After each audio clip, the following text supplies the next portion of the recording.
It's time for the Shadow of the Colossus review for the PS2. Before I go any further, I need to say that this was not the game I intended to review after my Destroy All Humans review. The next game hint at the end of that video wasn't for this game, but seeing how so many people thought it was and seemed excited for it, and the fact that I can definitely see how the hint could be for this game, I called an audible and switched it to this. So with that said, I hope you enjoy this unintended review, so let's get into it. This is one of the most unique games I've ever played.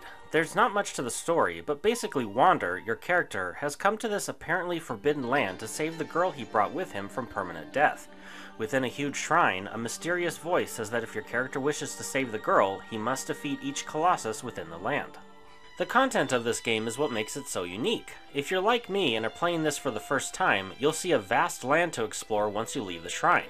However, it won't be long until you realize that there's not much within the land except for some small wild animals and vegetation.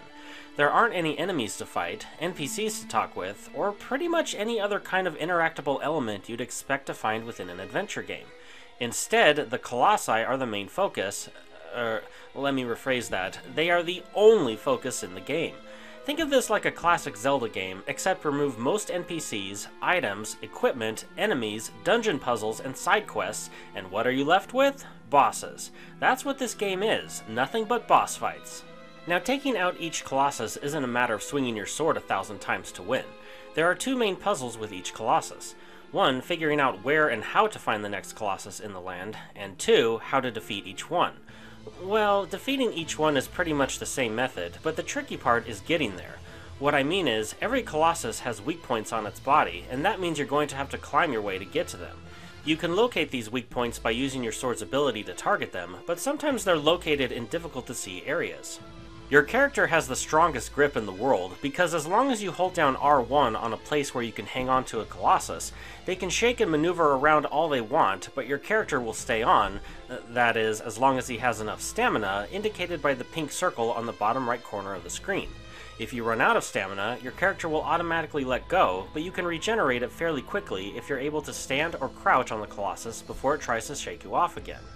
The best game mechanic is your character's ability to grab onto any grabbable surface, even if he's in the middle of tumbling around or falling off. The game would become nearly unplayable if he couldn't hang on for dear life or instantly grab hold to the Colossus. Now, these two game mechanics don't make it a cakewalk, since you still have to watch your depleting stamina and advance farther on the Colossus at the right time.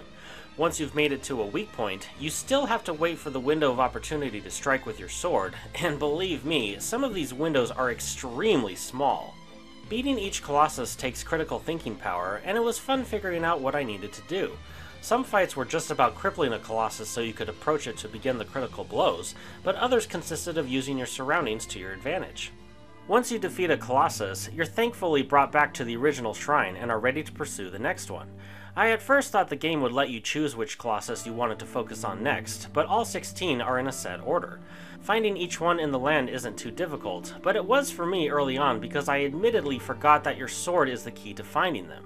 When you're in the sunlight, you can hold up your sword and beams of light will point you in the right direction. Figuring out where to go next can be a bit tricky when you're in a shadowy area, but overall it's not that hard. Actually, I got extremely lucky finding the first 4 as I didn't use my sword's guidance system for them. I just happened to go in the correct direction for all of them. It wasn't until the 5th Colossus that I was like, isn't there something that can help me locate the next one? Yeah dude, your sword. Pay attention to the text. There's not much in the world besides the Colossi, however there are fruits and special lizards, which, when collected, will increase your max health and stamina respectively. Defeating a Colossus will do the same for both as well, but the fruit and lizards are a bonus. The graphics are great by PS2 technical standards, but aesthetically, the world isn't super interesting since much of it is pretty barren. Granted, I believe for 2005 it was quite a sight to see.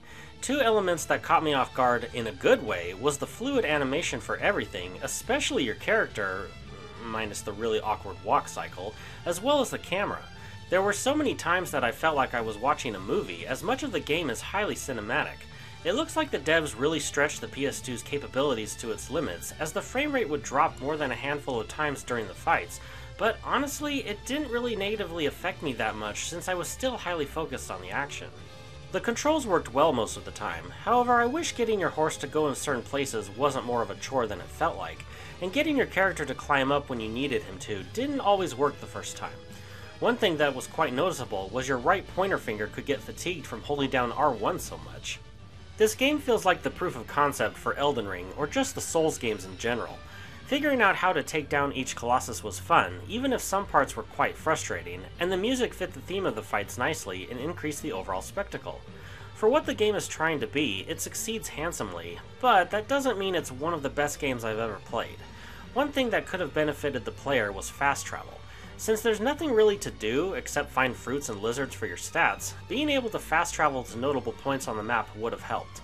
Another noticeable downside was the graphics and lighting couldn't render fast enough in certain areas. Overall though, it's a really good ambitious game that showed off the capabilities of the PS2. Maybe one day I'll try out the PS4 version, but for now, I'm happy with this one. This game gets a 4.25 out of 5 with the title of Awesome!